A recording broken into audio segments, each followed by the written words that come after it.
Hey guys, the hardest object I've ever drawn, and why you guys should definitely draw it as well.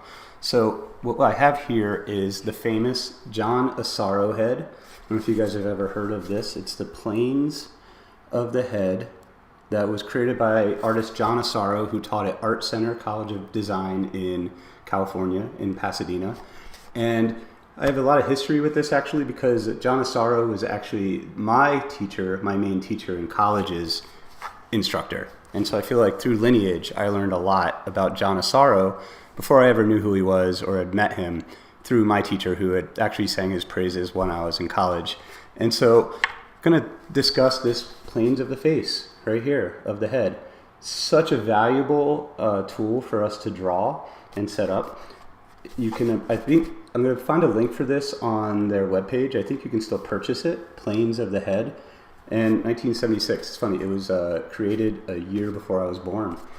Pretty brilliant. It actually has a tripod connector at the bottom. So what I do is I have it on a light stand in my studio. I'll show you guys. And I'm constantly just drawing it for fun. So this is my setup in my studio right here, which you can see. I have a light, a little LED light that plays onto the planes of the face, and it's brilliant for learning the planes of the face and how light interacts with form. And what's also really cool, if you can see, I guess another little tool that I use at the very top of my drawing, because I want my drawing board to be as stable as possible and upright, I have a level that I use, so that way my drawing is always the same angle. Because sometimes a drawing will kind of shift on you in angles, and if you're trying to get the exact angle of something, especially in a drawing like an object like this, which is so hard to draw, it's all based on these angles, you want to make sure your drawing board is perfectly aligned with the ground, perpendicular to the ground, parallel to the picture plane, and having that level on my easel is very valuable for that. So I'm going to draw this for you guys, but I'm going to use the iPad just because I can do it in real time, answer your questions, and you'll be able to see my thought process and understand why it's so hard to draw, but then also why it's so valuable for us to draw. Awesome. I'm going to open up, look at the comments here because we're doing this live right now.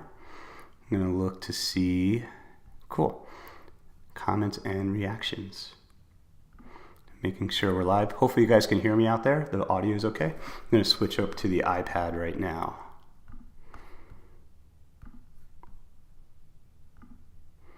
Awesome. So I'm going to use a little bit of a lighter canvas than I usually do. I'm going to throw my little, oops, doing this live. So you guys can see my camera here. I'm going to do myself pretty small up in the corner because I like to gesticulate a lot when I talk about shapes and forms and everything, so I think it's kind of valuable to see me, or not. And I'm going to throw the reference up next to what it is I'm drawing here. So we have that in my downloads folder right here. And we'll try to match the sizes.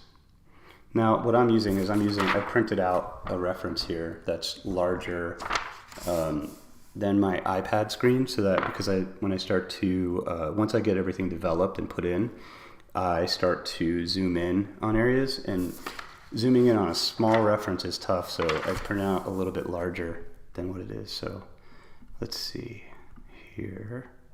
That'll be pretty good. It might go a little bit larger than,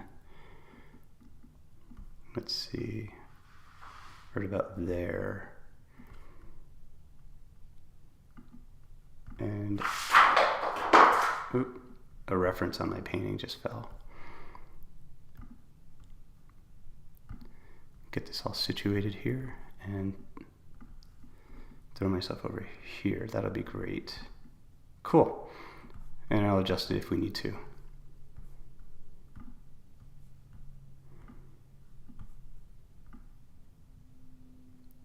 Great. So the question is, like, why is this so difficult to draw? Because it's got so many different angles and shapes, and that kind of in a way makes it easier, but we want to be really hard on ourselves and really get those angles correct. And so if we're really hard on ourselves when we draw, it's going to make it really hard. If you don't really care about that stuff and you just want to go loose and whatever, it'll be easy to draw. But we want to use this as something that we're learning from. And so the idea that we are really being hard on ourselves to be accurate within what we're drawing is going to help us to learn from it. Now, if you guys look, I'm going to be on layer 2. My layer 1 is a textured paper that I'm using because I like to have like kind of a little bit of a texture so it looks kind of like a traditional medium. I'm going to be using my Derwent pencil, right, with black, and my eraser is also going to be Derwent. So just to show you guys kind of the materials I'm using. And my pencil, I'm going to probably do size maybe like 25 to, yeah, maybe 40%. My opacity I'm going to keep pretty light in the beginning because I'm going to be blocking in the shapes that I see. So I want to make sure that it stays that way. Now I'm on my new layer right here, layer 2. Hopefully you guys can hear me well. I have a little heater going on. Let me remove that real quick.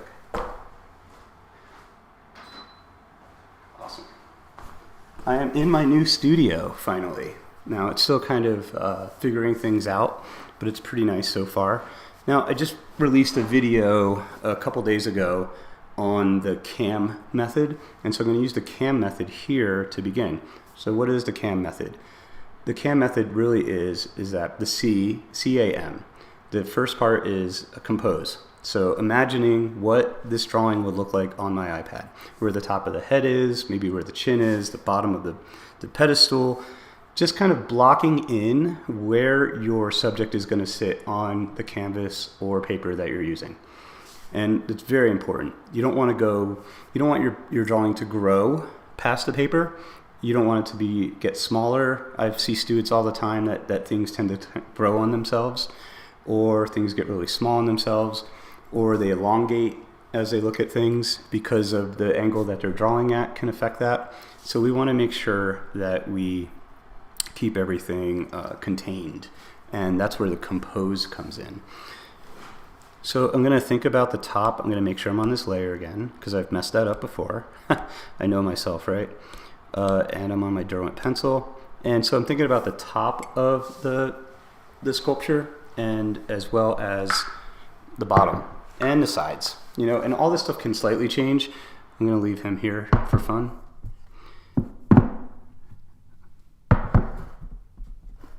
Kind of fun. Cool. So where is the top of my drawing? So here's my reference that I'm using. Okay, so it looks pretty cool. Let's see. We want to kind of make sure we don't go off the iPad. Thinking of the top of the head, where that's going to kind of sit. Where's our kind of midpoint of our sketch? Probably right there. Kind of just sketching in. Where's the chin going to be? I don't want the chin to really exceed that.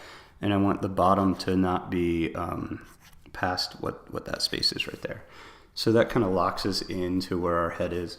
And it's similar to the reference over here. I can probably make this just a little bit bigger. And it'd be cool I can use this as sight size, which is kind of nice. So what that means is I can use the reference. I can look at the screen now and judge, because my computer is probably a good 2.5 feet away from me right now. And so it's kind of neat that I can use this as an extra tool for drawing to be able to see it better. Hopefully you guys can hear me. Awesome.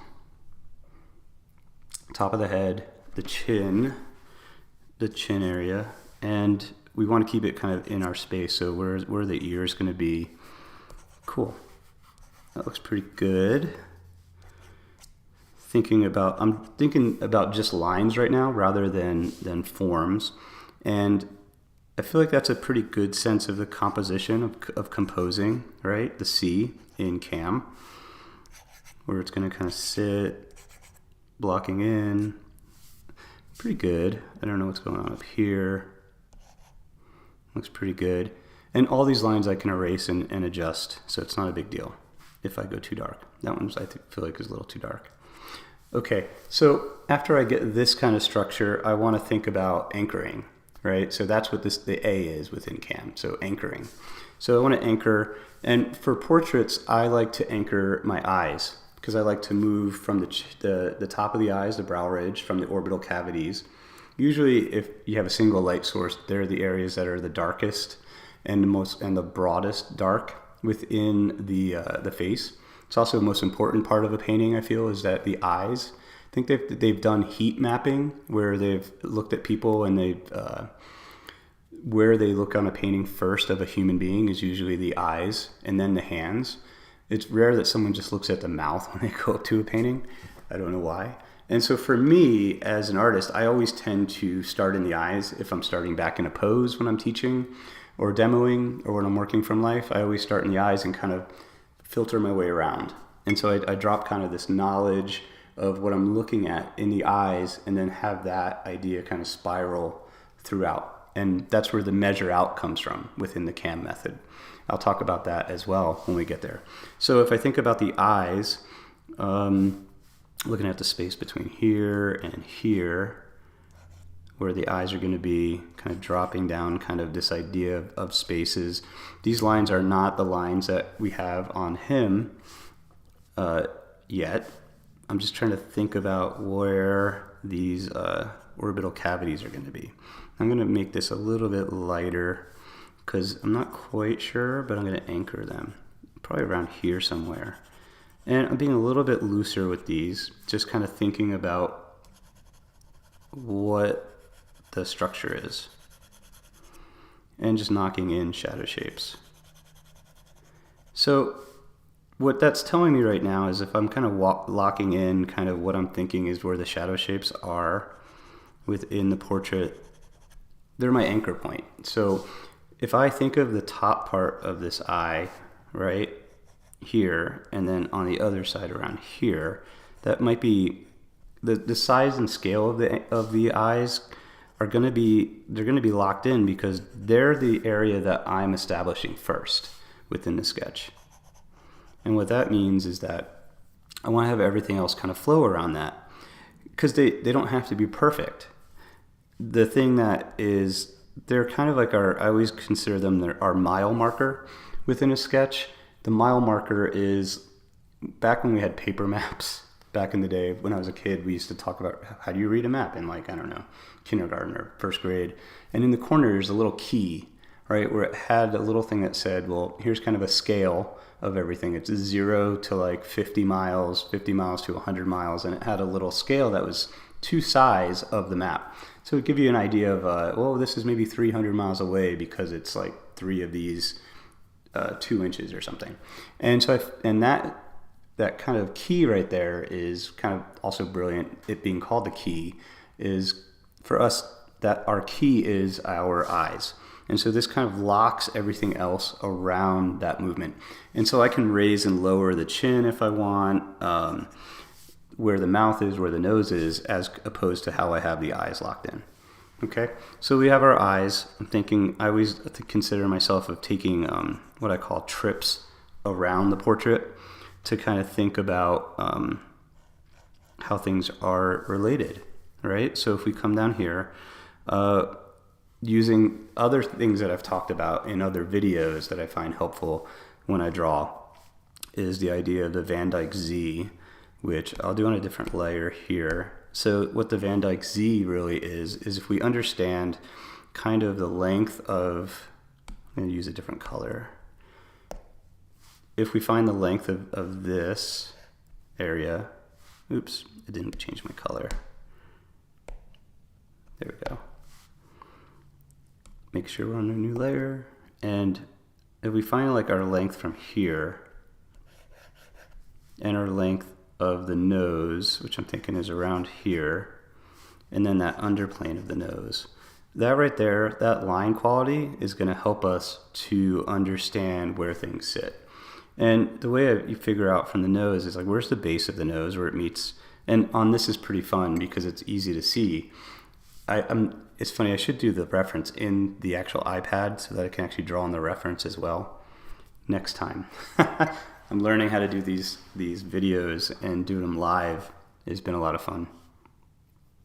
So as I come down, thinking about that shape, that helps me to think about where does this part of the nose come in, right? And then where does the lips link in, if that's correct or not. And so all this stuff is spaces, understanding kind of the eye to point ratio movement here. Like how long does it take from my eye on the reference to look at what I'm looking at, right? To judge where it is that the point of the start of the underplane of the nose is, where the shadow shapes are. That's all I'm doing is really focusing on just light and dark shapes at this moment in the very beginning to kind of lock things in. Cool. If you guys have any questions about that, feel free to post in the comments. Okay, so I'm going to take that out. I'm going to go back to my original thing. I'm going to think about the Van Dyke Z again, and thinking about it is kind of neat because I was already thinking about from this point here all the way down to where the nose kind of sits, probably right about there. Comes across, it's pretty much a right angle, right? I'm estimating that this is like the length of the shadow shape. Thinking about what the shadow shape is doing, it's that underplane. It's all one. I'm not worried about nostrils or main shapes right now. Really just want to kind of come in and just block in what that shape is doing. And it's kind of neat. I can compare the two because they're pretty much on the same scale on the drawing. Now where does the mouth kind of sit? I'd use this other technique that I haven't done a video yet on, is this idea of the wing of the nostril down to the corner of the mouth, thinking about what that angle is. It's really important to think about the exact angles, and that's why this is such an important measuring tool for us as artists, right? To draw this John Asaro head, this guy right here. It's so cool. It's funny, when I wasn't in my studio and I didn't have room to have him out to draw, he was living in my garage putting on funny hats. I'd put him, he was a hat holder. TMI, right? Okay, so back to our kind of original thing, thinking about where the mouth is, or the shadow plane underneath the nose. That looks pretty good. What is the space between here and here doing? I'm trying to measure out what that is. And so with my measuring lines that I'm putting down, I'm showing you guys where they start and where they stop as a way of kind of understanding what it is I'm thinking about. Now, as we come over to back into the eyes, thinking about that dark shape that's at the top part of the eye, let's kind of block in kind of what we're thinking there with that shape as notes. Now that gets all dark. At this stage, I'm not concerned with exact values, but I am thinking about where this shape to this shape kind of sits, and then we cut across.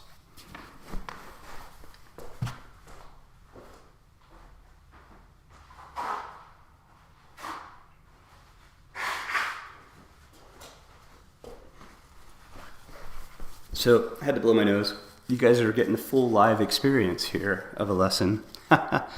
Okay, so then building out, right? So that's our second part. Cam is this idea of anchoring, is we compose.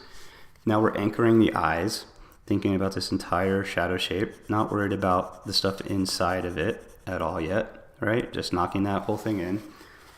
Knocking and then measuring out, right? So using, again, our anchor as our key for lengths and distances, and then taking trips outside and around to figure out how things kind of sit and relate to one another, right?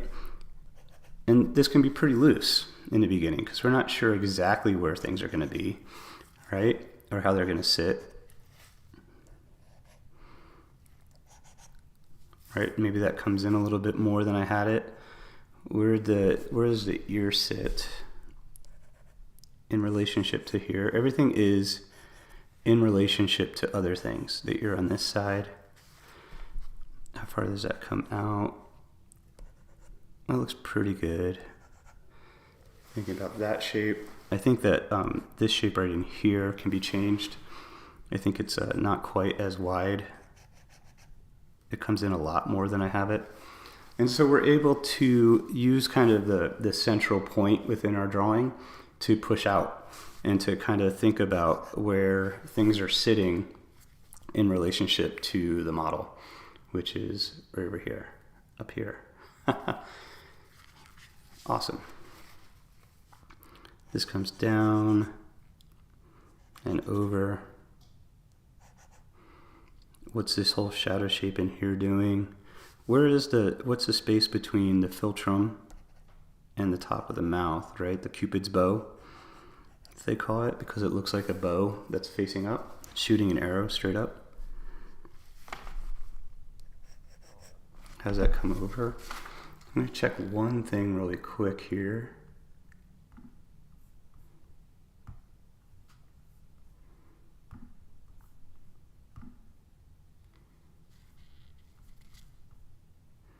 Just really quick, guys, 1 second.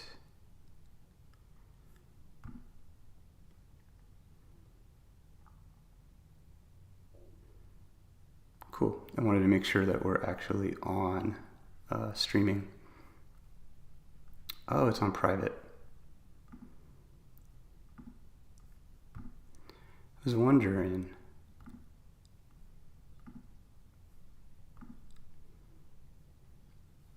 Why we didn't have any comments public. Okay, hopefully people will show up now. Good thing I checked.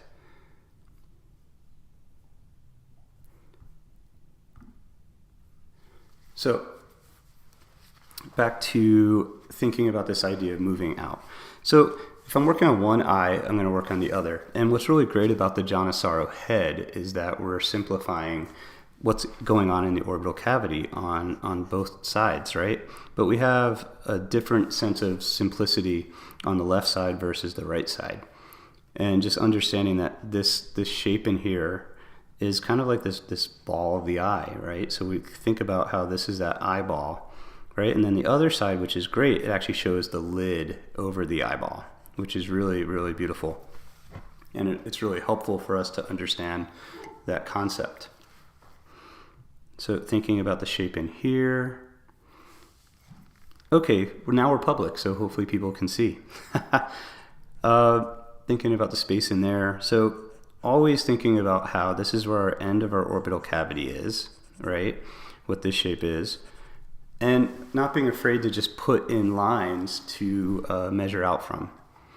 We have someone from the Philippines. Hey, Meridel. I'm going to butcher everybody's name, and I apologize. Now thinking of, we pushed in on this side over here, right, to make it a little bit better. What is coming up through these edges in here? And we're just kind of throwing them in. And they might be off. Let's see, if this part comes in like this, thinking about what this kind of wedge shape is through here, right? And how that kind of filters in. That looks pretty good, pretty good. Let's erase away what's going on here, where we're kind of messed up. I feel like the ear maybe doesn't come out that far either, so we can adjust. I'm gonna take out my arrows. Going back to my paintbrush. Now thinking again, I start usually from the middle and work my way out. What is really interesting here is going to be kind of neat is why this is so difficult is that we want to make sure that we get these angles in correctly, right? I'm just going to put them in for now, thinking about what's going on with the top. We have this kind of square kind of shape that kind of fits in here, right? Comes over. That's also, we can really judge to see how this shape here, this shape, right here looks similar to the one on the other side, so we can compare back and forth. And I'm looking at them. It's cool to have them sight-sized on the screen here. It's super helpful. I think that this comes in just a little bit more. And then what's this space in here doing, right? I feel like that is an angle. I'm drawing kind of cross contour lines to show you guys kind of where the edges are within the sketch that I'm kind of thinking about, like where that meets, just to be, I want to be a little bit more cautious of kind of showing you guys that. I did that down here as well. So this cuts in and comes over. What is this entire space doing from here to here? I don't know if you guys can see my cursor. Unfortunately, I've tried to make it the cursor bigger, and I don't know how to do that yet in Procreate. If you guys know how to do that, definitely leave a comment below about how to do that, because it's something I'm trying to figure out so that you guys can see it better. Thinking about the orbital cavity in here, we have the kind of the zygomatic arch. I tend to not think about the ears all that much as I'm drawing. I tend to think of the mass of the head before I get into the ears. I think of the ears as being attached to the head. And so once I get this sense of context between the eyes, nose, mouth, and chin area, then I can pull out widthwise and double check on the ears. Because I think that I think about how the ears are related to the nose, right? The bottom of the ear is related to where it falls in the nose. And that helps me by having kind of, again, the central structure here established. It'll help me to think about what is going on within as I attach things to it. Same as when I'm drawing the figure, I think of the figure as the arms as appendages to the torso, and the curve and movement of the torso when I'm drawing. And so I tend to put the arms on after the fact, or later on in the sketch. I mean, I'll kind of rough them in maybe, kind of like I did with the ears here, but I don't really spend too much time on getting in the right place because they might change, you know. You want to kind of, there's a lot of strategies that are involved in sketching, especially working from life, you know, because models will move and shift and everything. So you want to kind of leave room for that organic movement in what it is that you're drawing. Awesome, guys. Thanks for the questions. Any questions at all out there? Thinking about what's going on with the mouth, just loosely coming in from the side of the paintbrush or the pencil here, just to kind of think about that distance. That looks pretty good. And then we have the bottom of the chin. Kind of like think about this distance a little bit more, see if that looks good. That comes in pretty good. Cool. We have these edges here of the chin. That looks okay. Now coming in, I'm using my tape here to draw on top of my iPad so I don't get my hand involved. I've done that so many times where I've been drawing and then it just doubles up. It does a line from where my hand touches the iPad to the actual what I'm trying to draw. Thinking about plumb lines now, right? So where is the mouth ends? Is that okay? Do they look like they're in a good spot? I'm doing very light kind of plumb lines to show you guys that. That looks pretty good. And you guys can see how difficult this is because it's very much, some cases it's two-dimensional and easy, but then in a lot of cases it's hard because I want to be really in tune with getting exactly what these angles and lines and shapes are, because what this is doing is it's training my eye to be more accurate, right? And that's something that I want to do so that I can loosen up. I think the more accurate you can be, the looser you can be, right? The more intuitive drawing and painting can become, because when I'm working from a model, I can trust myself because I've done exercises like this, and like I said, I have John Asaro's head. I haven't even named my John Asaro head. There's a question. What do you guys think I should name John Asaro's head? Let's try something other than John. I don't know. It'll be fun. I'm probably going to put sunglasses on him, and he'll be just sitting, chilling over. I have a corner in my studio where I draw stuff, and I tried doing this yesterday from him on camera, and my camera didn't pick up my lines because I was drawing so lightly. So thus we're doing it on the iPad. And editing all that and changing the perspective and all that stuff, I've noticed is kind of really time consuming versus just sitting here and drawing it from life for you guys. You know, kind of taking an hour to kind of see just how far I get. And with these videos, I think it's important to get the gist of the videos and try these things at home versus me to over explain everything, because I think drawing is repetitive, and the repetition's great because that's kind of how I learned, is hearing things over and over again. Seeing how these lines right through here kind of mimic one another. Do you guys see that? Really cool. And so thinking about also how Joe Namath named his alter ego Slick. Is this my alter ego? That's awesome. Mrs. Warhol, thanks for joining the live feed. The idea that I'm also looking at ideas of how lines kind of go through things.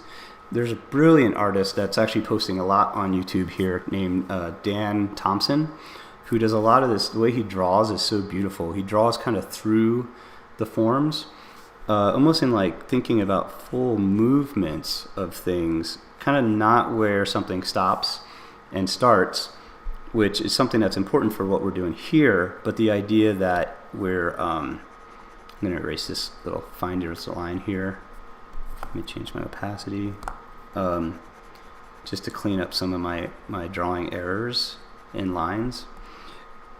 It's this idea of connecting forms to one another in a very unique way. And it's very, very cool. I'm going to come through and erase away this line in here, and this line through here.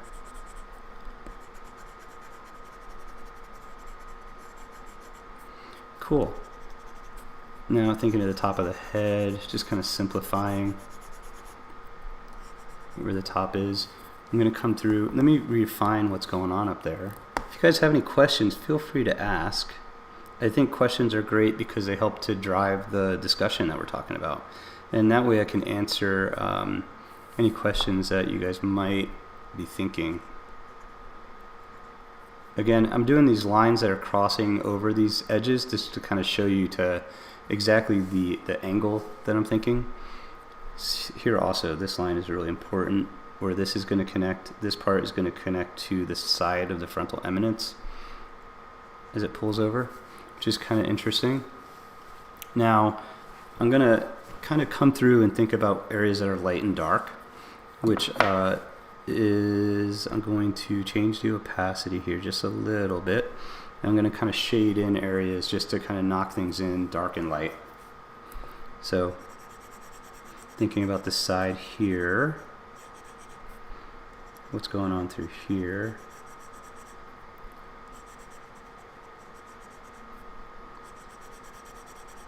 This whole area is darker.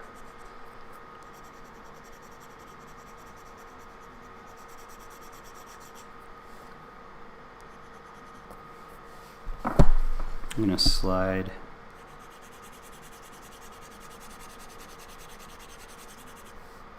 think about this shadow gets a little bit darker through here, this underplane of the lips. Come in, knock in this side of the dark. Now I'm not really concerned with the exact edges yet. This whole area is darker as well. Just thinking about the overall kind of quality of the sketch. Incoming call. Hey, what's up, Lightning Lucas? One of my favorite artists just joined. Thinking about the bass.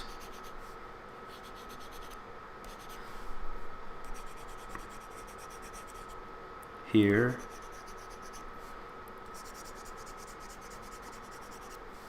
just knocking things in for now. Okay, we got our chin, where that kind of sits, kind of measuring out. I'm going to come in and again start in our eyes and kind of filter our way around here, where that comes in. Our trusty reference right here. Now my iPad, I have a paper-like skin on my iPad, so that if you guys hear kind of that it's pretty awesome. It kind of makes it so that my iPad is not like super slick, which is great for sketching. Thinking about these shapes in here, how does that kind of meet? Refining some of these edges in here. Looks pretty good. Looks good. So guys, feel free to ask any questions at all. Where does that come in?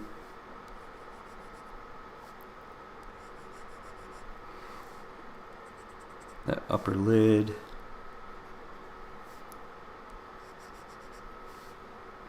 Space between here and here. Oh, I don't know if you guys can hear my dog barking. Where is this shape? So starting in from our eyes, taking a trip through the nose, right? What's that length? That looks pretty good. Kind of darkening that up a little bit through here. And the lip, where that kind of dips in and over. What's the distance between here and here? Comes to about there. What's the difference between here and here? Right about there. Distance between here and here to about there. And then hopefully the chin. That way we are doing the M in the CAM method, right? We're measuring out from our center point, right? Center point of the eyes, which is our anchor. So we composed, got the top of the head here, right, where we want it, the bottom, where we think it's going to be, and we get the, we start to anchor in our eyes, and we start to measure out from our eyes.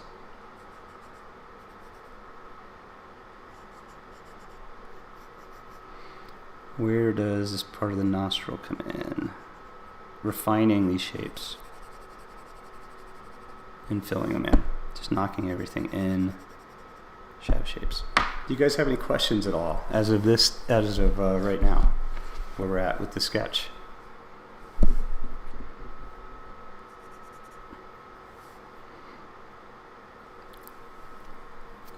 Lots of love from India. That's awesome. Great, thanks. India is awesome. It's my dream to get to India someday. I think that'd be a lot of fun.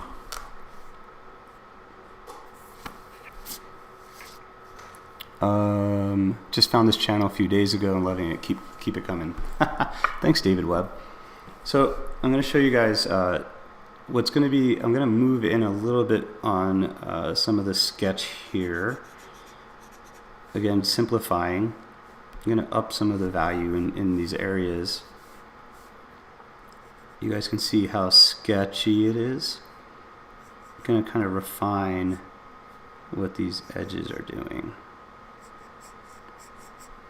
right now. And the thing that makes this so difficult but so valuable is, again, this idea of being really hard on ourselves to figure out distances, right? So what is our distance between here and here? That looks okay.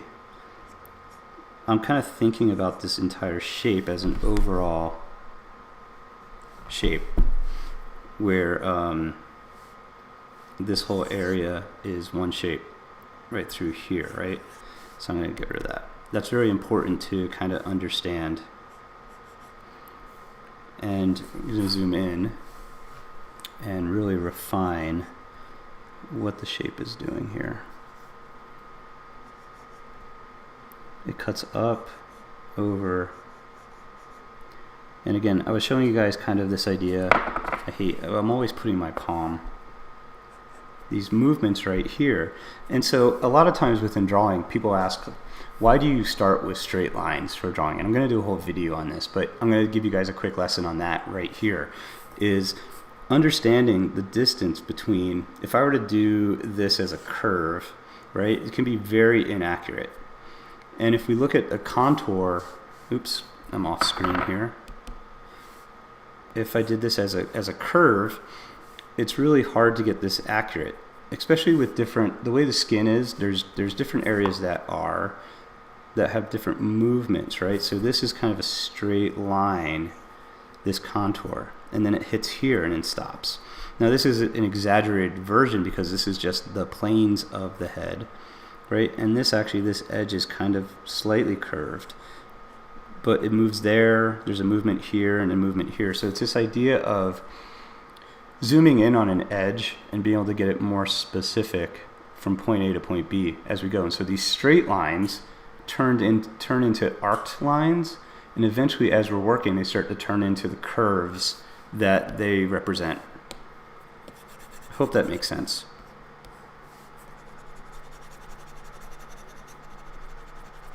And so if you guys want to know, I'm using a paperlike surface for the drawing. That's why you guys can hear that noise. Hopefully you hear that. It's the paperlike that I'm using, paperlike surface.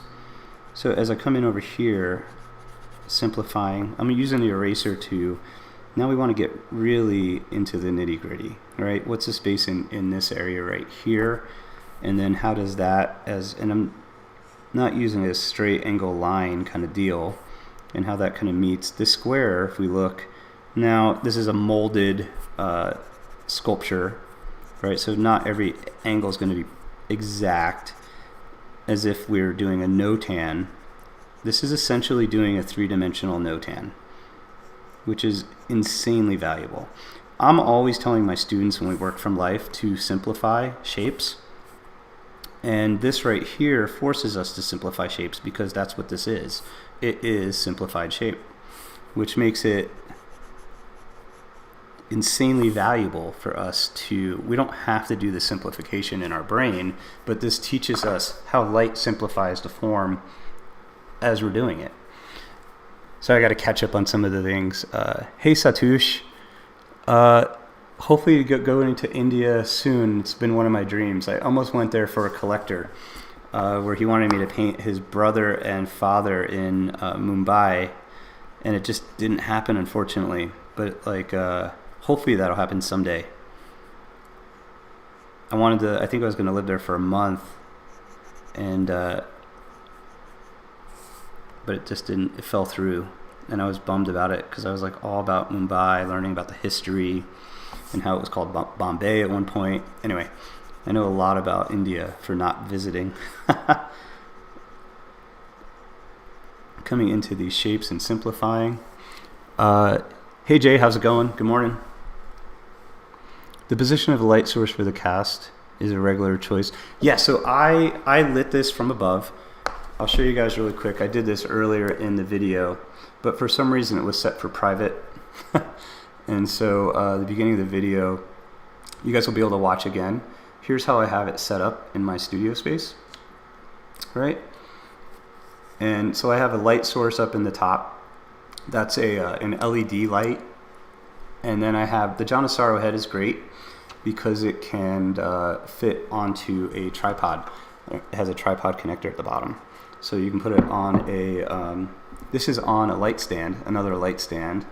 And then if you look at the top of my drawing, I have my level to make sure that my drawing is upright.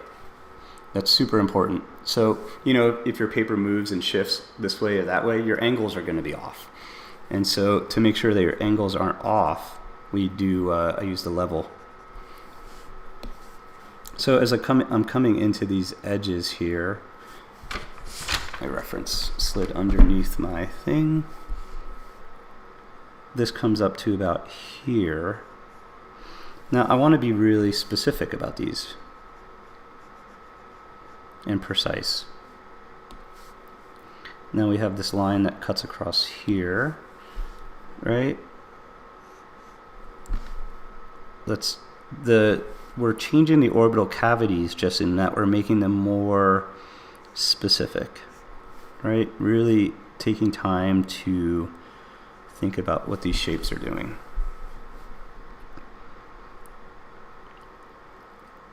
Kind of cool that my son Lucas was on. I don't know if he still is.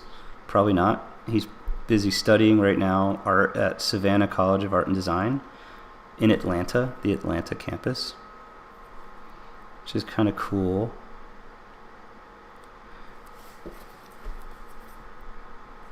Kind of figured he'd get into art, even though we didn't push it on him. His mom is actually an artist also, and an art teacher. So poor kid, got it from both sides. I'm gonna come into this eye right here and show you guys how we sculpt it out. All right. So again, the John Asaro head. I'm gonna have a link below in the description on where to find it, and I'm gonna post a time lapse of this drawing on the Patreon page. So I just revamped the Patreon page. It's a good way. It's $5 a month if you want to join, and you get all the content, or $10 if you want to help support the channel even more. I appreciate it. But I just posted today so I did a demo. Well, I did a workshop on drawing the eye, and I have the full no-tan raw 3.5 hour footage on the actual Patreon. I'm going to start posting all the raw footage so you guys can see things in exact real time. They're edited a little bit, but also there's no commentary at all. But it's kind of cool to kind of zoom in, rewind, and so I'm going to be posting later the from block in to full drawing on there as well. So I'm going to keep all that content on there fresh and unique for you guys. $5 a month. This comes over, thinking about what these shapes are doing, being really attentive in here. Like, how does this come in? What's the shape? The shape is kind of cool. It's got a chevron kind of vibe to it. It has a little bit of a curve. It's going to come in from the eraser and kind of come in over there. Weird. My iPad just went weirdly light. Oh, Lucas is still here. Lucas is doing an amazing, he's like an imaginative figure in landscape artist is what he enjoys. He always does these really cool lit landscapes with figures in them, interacting with the figures. Pretty cool stuff. This light comes through here. What's going on with this side? This comes up and over. So I'm show you guys my screen really quick. I'm using this paperlike. It's going to rotate some of the sketch. I apologize, but for me, because I'm getting such weird reflections from my ceiling, I have to keep it at an angle. That's so far the only issue I'm having with this paperlike surface, and I'll have a link to it on where you can pick it up on Amazon. I think they're like $10 or something, and it's magnetic, so it doesn't. You can take it on and off your iPad really easily as well, so it doesn't scar the iPad at all. I'm thinking I should have made my reference larger because I'm zooming in pretty closely here. Just make sure I got you guys' questions.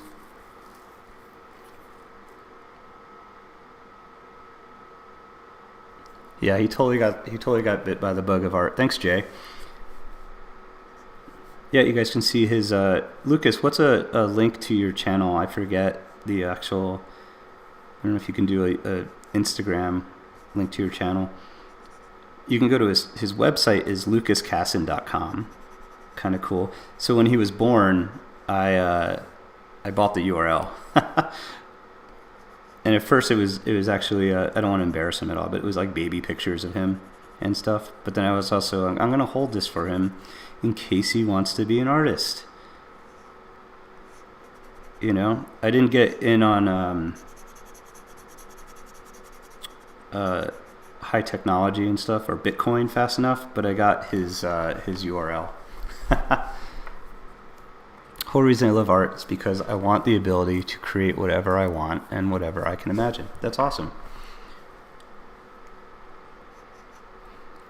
Hopefully, you can do that.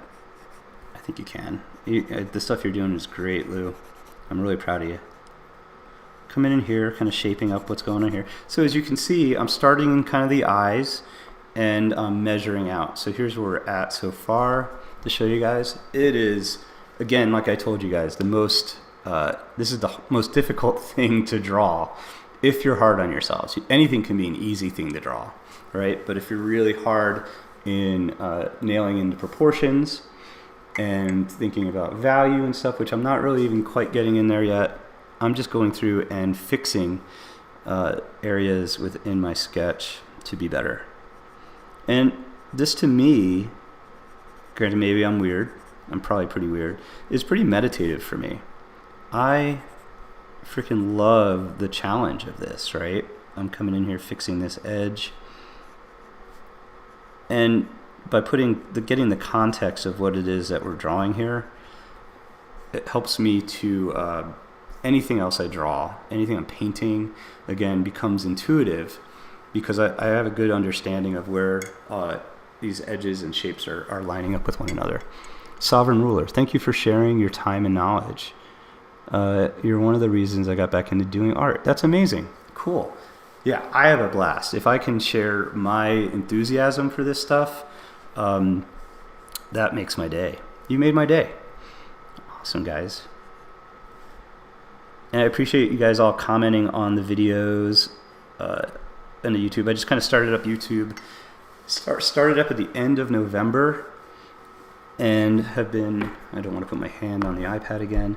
This is kind of like, I tried the glove. The glove's not great. Oops, I'm a little bit off camera here. I apologize.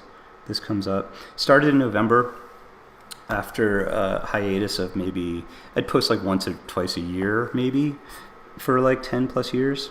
And I got kind of into it because I got into playing guitar, and I'm a big fan of a lot of guitar YouTubers out there, and it is kind of a cool community, little information. So I went to this conference last week called NAMM, the National Association of Music Merchants, guys who sell musical instruments. And so all of my favorite guitar YouTubers, for the most part, go to this event. I'm going to come in here to simplify this whole shape. And I got to hang out with the guys that I admire on YouTube, and they were all great. It's kind of cool because through Instagram they kind of follow me also. They follow my art, and I've been drawing on guitars and stuff for fun. And so I was unveiling kind of a guitar that I painted with a company called 2Rock, a guitar amp head. I think I've talked about that on here before. I've kind of shown process shots on that. And then also a guitar that I painted for a company called Novo Guitars. And it's cool because I've been lucky to take my passion for guitar now, which I'm not very good, but I have fun. You guys can see it, the guitar's behind me, I think. Kind of collecting good stuff, good gear, guitar gear that I enjoy, and my love for art at the same time. Freaking so lucky. And again, fortunate to make a living doing this gig. I'm going to do a career video, I think, soon, talking about kind of where I was in college, what I was doing, stuff I did. I don't know if I'll put high school in there, maybe. This gets a little bit closer here, this edge. Coming in with the eraser now. So from this base to this base, that kind of comes in a little bit. Just simplifying. Haven't gotten the ears quite yet. Again, using my, thinking of coming in from the eyes and then working my way out. Let's see. Hey Matthew, how's it going? Yeah, Lucas, if you love the challenge, this is the gig. Let me get into the lips because I'm seeing them. Now, if I'm working on the lips, I'm going to start in on the eyes, kind of come in from this middle point here. Where does this come down? So I always call this, I'm taking a hike around the form. And as I'm doing this, I'm kind of shoring up what these edges do, how this comes up across and simplifies. I'm going to simplify the shadow shape. I'm going to use the eraser to kind of clean up some of my edges. I hope this I don't know how long we've been going so far. Just almost about an hour. Again, this could be a 4-hour drawing or forever. Come up to the top of the lips, simplifying what's going on in this shape and this shape as well. So I'm cleaning up my edges, and it kind of forces me to readdress what they're doing and simplifying. I think it's a testament to you, to your hard work as well, not just luck. I think both play a role. I think that I've been in the right place at the right time, but also that I've been able to take advantage of the luck. Like, I can't wait to tell you guys the story of when I was first in a gallery in New York. Was because I came back a month later. By off chance, the gallery owner had said, "Oh, I'd love to see some of your work sometime." And I said, "Hey, if I come back in a month with a series of paintings, can you have a look at them and tell me what you think?"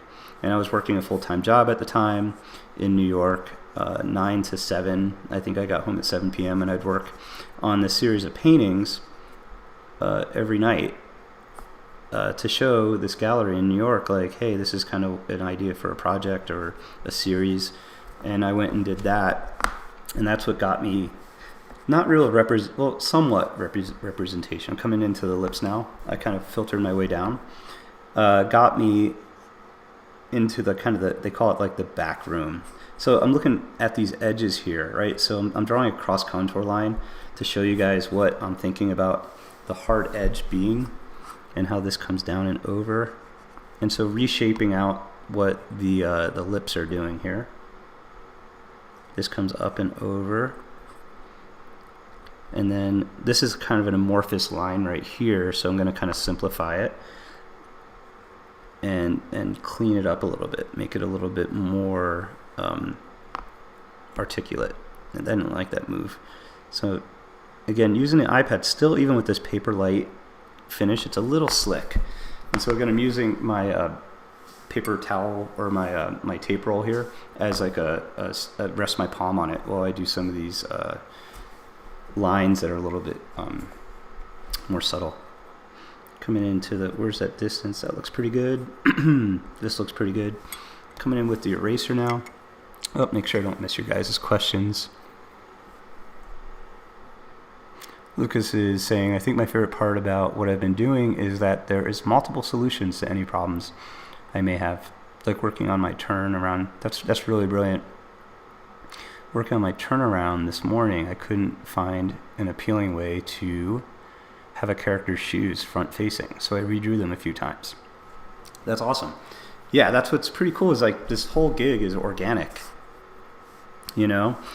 so you're never gonna necessarily I always say I'm never gonna make a mistake, right? Because even if you're not getting something perfect, if you see it, right, that's the thing. Like, what is it that's like the endorphins that you're getting, right? What is it that's pleasing, like you said with the drawing of the feet, that's going to make something better.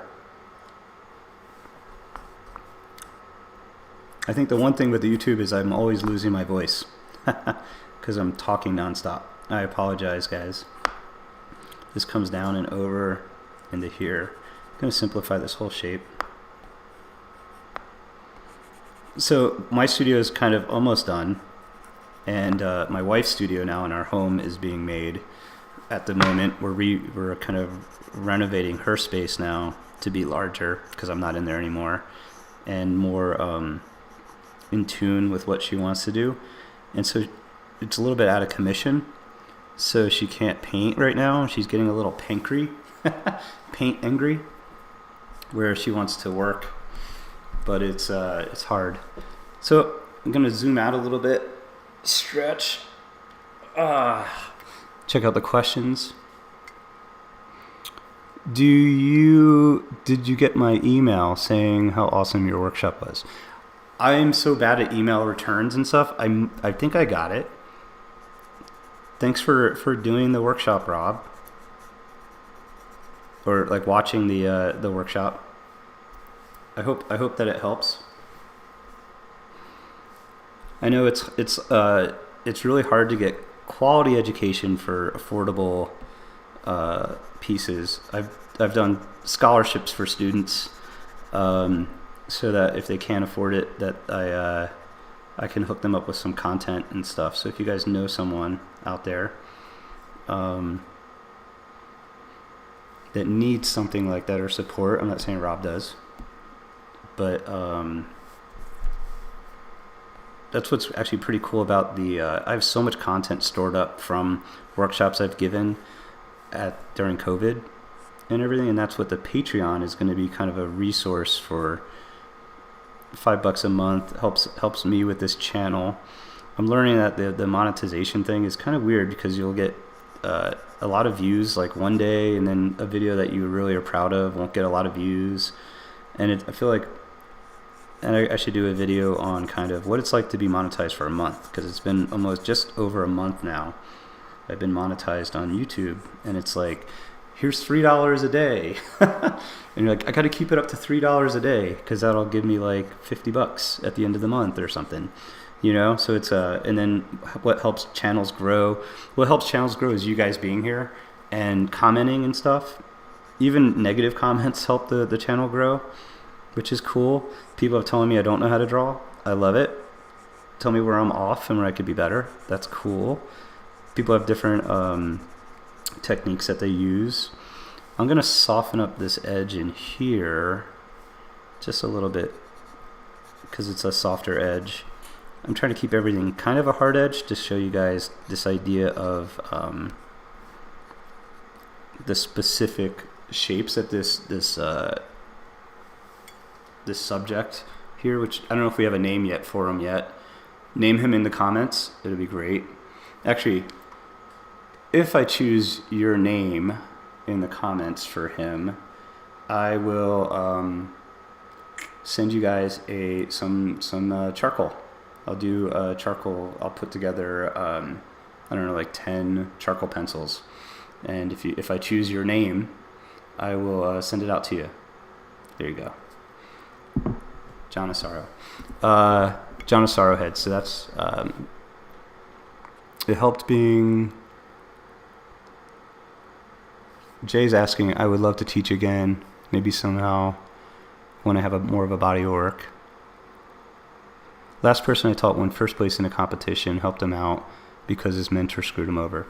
That's the thing about artists, tend to get screwed over. I got screwed over by a person I studied with when I was younger. And so I think that the rule of thumb, I think as people who want to teach or be teachers, is, for the most part, be the teacher that you needed. I'm going to slide this sideways just for my hand to kind of draw this a little easier here. Be the teacher that you needed when you were younger. That's what I try to be. I'm like, what type of content do I want to put out on this channel that I would find useful when I was just studying? You know, I've fought hard for a lot of this quote unquote knowledge, or of just technique, and which is very much based around my temperament. Like, I love getting these specific areas knocked in within the drawing. I just love it. So it really, again, just fits my temperament. I'm gonna, come on, get him straight. I'm gonna do a layer over top of him right now, kind of like what I did with the last sketch. If you guys watched the video on, what did I draw last? I drew a Rembrandt on the iPad to talk about this whole CAM method that I use, and in that video I do the same thing I'm about to do here, where I kind of knock all the value in together, and it helps me to kind of simplify some of the shapes and edges as well, so that I have to readdress everything. See, because I think that what we got is looking okay, you know what I mean? I don't think it's perfect. Again, I'm not a machine at drawing. kind of got that sense here. We can kind of compare the two. They look pretty good in proportion. I can see that the lips need to go a little bit larger. Gerald, his name is Gerald. Lucas, I'm sorry, but you are exempt from this. You can't apply because you already have all the charcoal you could ever want, I bet.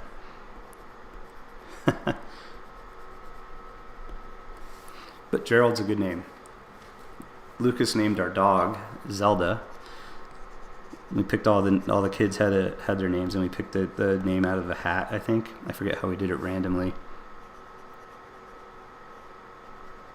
Which everybody comments on Zelda's name. Okay, so I'm going to come in here, and I see that the lips need to go a little bit, what's cool is having that sight size of the screen here to be able to draw better versus only the reference that I'm using. Okay, kind of fix that a little bit. That looks pretty good. I'm going to clean up this edge here on the bottom lip. In this space.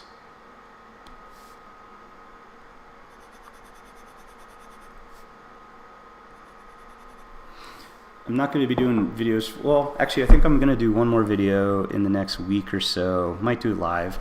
My wife and I are headed up to teach again in Telluride. We have a student there that we teach, a private student, and we are going to be doing that. We leave tomorrow. Thus, I just posted a video, I think 2 days ago, and now doing this fun video. Make sure, Eduardo is his name. That's pretty suave. Eduardo. Okay. I was teasing at this earlier.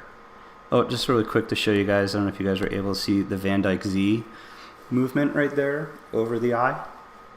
The Z, not the V.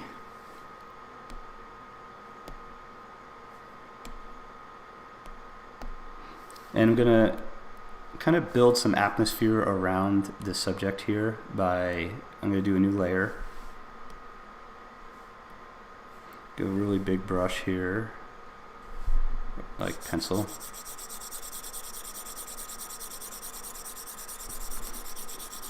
Kind of a uniform drawing through the subjects.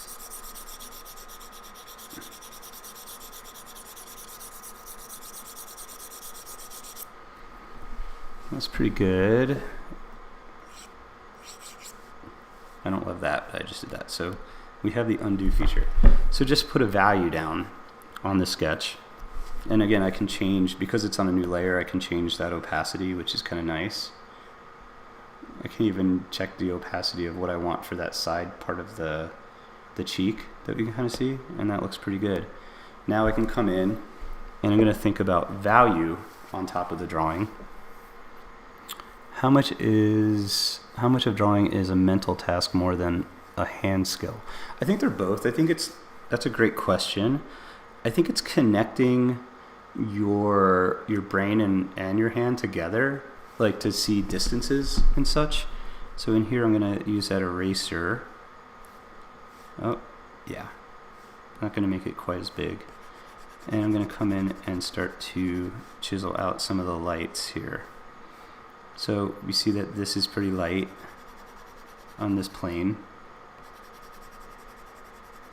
Yeah, I think it's all mental, because I think that drawing and painting is that every time I look at what's in front of me is this is a thought, right, is pushing this pencil. This distance is in here, what's going on with the light underneath this part of the eye through here. The shape. And so I never necessarily take a mental break when I'm working. I want to stay as cued into what it is I'm seeing as I possibly can. This gets lighter through here. This area through here. This gets a little bit lighter. Granted, the values are going to be, this gets lighter up against this edge. Maybe not that light, but we'll just kind of keep that in there for now. right? The lips, this part of the philtrum's hitting the light. That's a great question. Lucas. We can kind of come in, shore up what's going on with this shape, shore up what's going on with this shape. So this is pretty much what I do when I do a no-tan. Except what's great about this, and again, this is like doing a three-dimensional, having a model that is a no-tan, right? And you can see how light is hitting form here really, really well.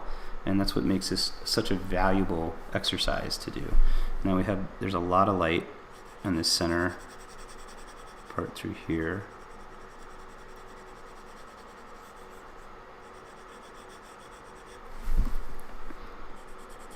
Can carve that out. So this being something that's already kind of sculptural, right?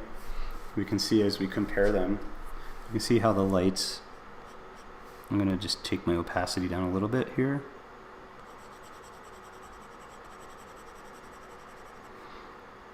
How this light comes in here. I've learned that I think with the doing live feeds like this, the most difficult thing for me, because I love drawing, is that I have to use the restroom and I can't. Totally joking. Am I? What's really cool, actually doing the lives versus the videos, is I'm learning that I love that you guys are on the other end of this, asking questions and being a part of it. I know I have to look at the questions a little bit more here. So this light gets pushed in through here. I'm not getting into the complete nitty gritty of things right here. Still keeping it kind of loose and blocked in. I think you guys can see where it's starting to get a little bit more refined. Kind of gives you guys an idea. I think we're over an hour. Oh, an hour and 12 minutes of hanging out. It is 10:47. Here's a comparison of the two. Mrs. Warhol says, "You're so right. My dad was a student at Juilliard in early 60s and loved his instructors. He'd follow suit and many of his students became pros. Give free lessons to kids who couldn't afford." Yeah, definitely. What did your dad do? What did he teach? Juilliard's great. My uncle taught at the Fame School, LaGuardia, which isn't far from Juilliard in Lincoln Center area. That stage is, David, do you listen to music while you're in the zone? I do. I think that's also something when I teach. Sometimes I'll have music really low. Let's do the eye. Or I'm sorry, let's do the ear. I tend to listen to, I've mellowed out a lot. I used to listen to a lot of punk rock. And I've mellowed out into listening to a lot of guitar songwriter type music as an adult. But yeah, bands like they're kind of still like alternative but cool. I'm gonna actually take this and fold it up so I can see the ear better. If you guys look, you can see how like the reference I'm using is so much smaller than what I want to draw. I like to draw everything 1-to-1, but having this kind of doesn't fit on the iPad completely on the top of the head to the here. I wish I had the ear bigger. Next time, I keep trying to, and I fold it in half so that I can put it right next to the ear and draw it better. My dad was very metal. I'm not very metal. Maybe a little. I used to listen to metal, but old school metal, not like what the kids are listening to these days.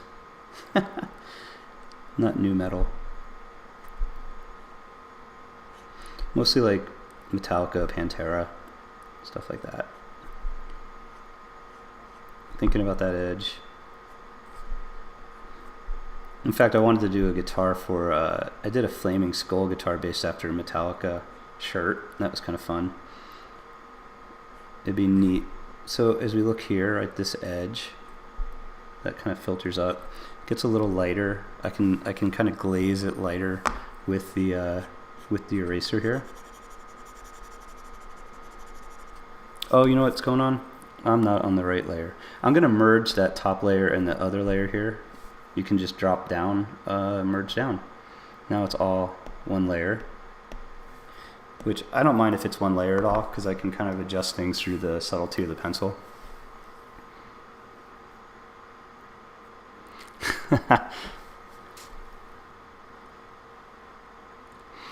Yeah, that's one thing I don't listen to. I don't love classical music for some reason. I try to like it.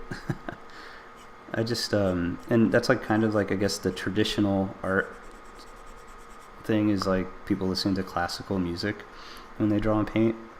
I think I had some classes where they did that. I had one class where the teacher only listened to jazz. And that was more of a, not a representational class. That was when I was in college. And it was like a kind of abstract watercolor class I took. And that was fun. You can still see my lines here that I use to kind of show you guys where these bone points are, right through, like something like through here, right through here, right through there. This gets all lighter. I'm actually going to draw through here and kind of redraw it.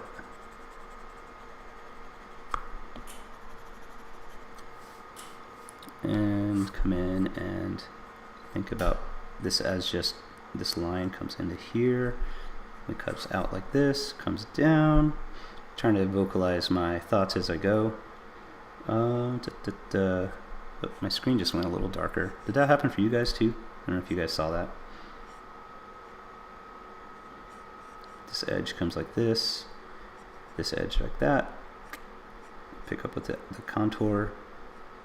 Looks pretty good. This kind of comes out a little bit more. Up and over.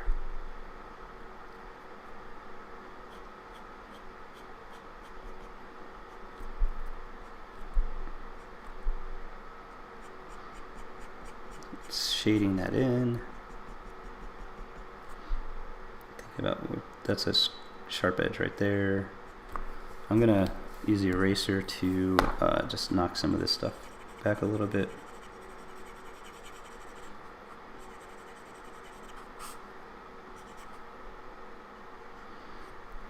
This edge is a lot sharper through here on this part of the eyeball.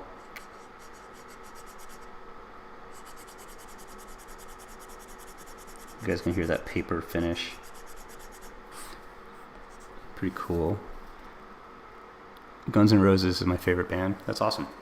Guns N' Roses is kind of like classic. I don't know if they're hard rock now. I wouldn't say they're metal. I love a good Slash solo. Sweet Child of Mine.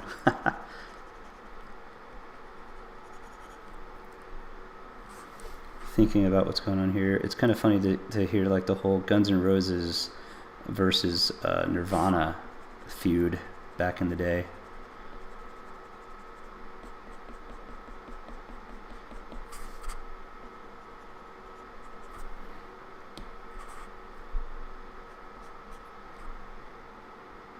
I'm gonna see if I can get even thinner on this edge here, just to kind of denote where the edge is. Again, it's hard to see on my little printout here, but kind of coming out, knocking in that ear. Again, this view is really cool for me to kind of judge on the screen. If I had my phone is actually my camera, because it's actually better than other cameras. It's kind of neat. I think I'm gonna probably call it a day with that. Thanks, guys. Do you guys have any quick questions before I end the session?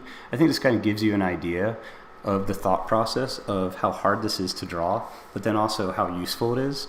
You got to keep going back there. And also demonstrating what the CAM method is, where having this sense of, I can see where I'm looking at it's funny, the way that the zygomatic arch, I'm sorry, not the zygomatic arch, the sternocleidomastoid is down here.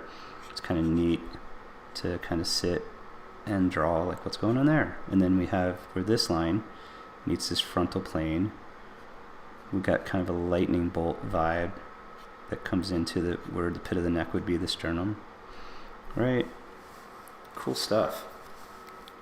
Cool, guys. And you see how we kind of add on from that center point of the eyes, right? Maybe I'll just draw this eye real quick before I go. Thinking about the thumbnail now. So learning on about YouTube, you guys, all the inside information is that the thumbnail is important to get this thing called click-through rate. And so I'm learning about click-through rate and how that really is how people see that this is valuable content for them. Like, again, you guys commenting on the video once it's posted would be huge in support. It's like a way to support the channel for free, right? By commenting. Comment if you don't like what I'm doing. Comment if you do like what I'm doing. It's all good. I have a tough skin being an artist for, since I was 16. The tougher our skin is, I'm a harder critic than anyone else will ever be of my work. This edge gets shaped in there a little bit more. Let me check out. David, there are many different approaches to drawing. Do you think new students should try many approaches or just learn one for a while? That's a great question. I have a story about that. When I was at when I had started to want to study full time at the Art Students League in New York, it was really hard to get into this one instructor's class, and so they said, if you get to the registration day on the day and you wait in line in the morning, there's a small chance that you can get in the class, right? And so I waited out front of the Art Students League. I got there at like 4 a.m, waited until like 9 o'clock or whatever they opened their doors. And I remember a friend of mine was there that lived in my neighborhood in Brooklyn. And I was so excited to study with literally like everybody. I was like, I want to study with this guy and I want to study with this guy. And I was telling him about all that, how excited I was. And he had already been at the league for a little bit, and he was a little bit more mature and older than I was at the time, and wiser. And he told me, he's like, you can study with all these people, and that's great. They're all available to you. The Art Students League is a la carte. You can study with anybody. And he said, but if you are eating, he used this analogy, I thought it was really great. If you eat all the cookies all at once, you're just going to throw up. And so basically the idea that if I study with too many people all at once, they have different, because artists is, this is such a temperament kind of gig, you know what I mean? Like how I draw is different than other people, and that's fine. It's this plays to my temperament. And so if I study with too many people and one person has something different to say and a different way of saying something that doesn't pertain to what I'm into, it might counteract what the other guy was saying, and so they kind of conflict a little bit. So I don't think it's that bad of an idea I actually think the best way probably is just getting in front of a live model and just digesting what people are saying. Take everything, kind of be a skeptic a little bit about what everybody tells you, but also just time in front of a model, time drawing, I think is the most valuable thing, because then you find your own way, and then you find your own, I think we find our own people in how we study and how we learn. I found that I was really drawn to the art of Harvey Dinnerstein. He was great. I studied with him for about 3 years, and I had another instructor also who I was with her for like 3 years, and I thought she was a great teacher emotionally, and supportive and great, but then I didn't like how she paints. You know what I mean? And so I didn't learn a lot from her about how to paint, but I did learn how to approach things as an artist. So you get different things from different people. Long story short. So I don't think you're ever going to go wrong studying at all with a lot of different people, as long as you kind of keep in your head that you want to stay true to who you are and what you enjoy, because you don't want to make this something that's not an enjoyable endeavor at all, thinking about the shape. Sorry if I'm like talking and I'm not explaining everything I'm doing here. Kind of just building right now on top of the sketch, areas that can be better.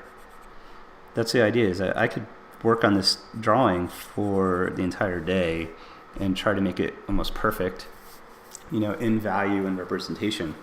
Hopefully this is a good demo. That's the most important aspect for me, is that not that I make a great drawing and I'm not trying to show off for you guys in any way, shape, or form, but I'm trying to show you guys my thought process as I go through something, and hopefully this is a good demo in that case. Awesome. Let me just check the questions really quick. Just have a great day, Dave. Thanks again for streaming.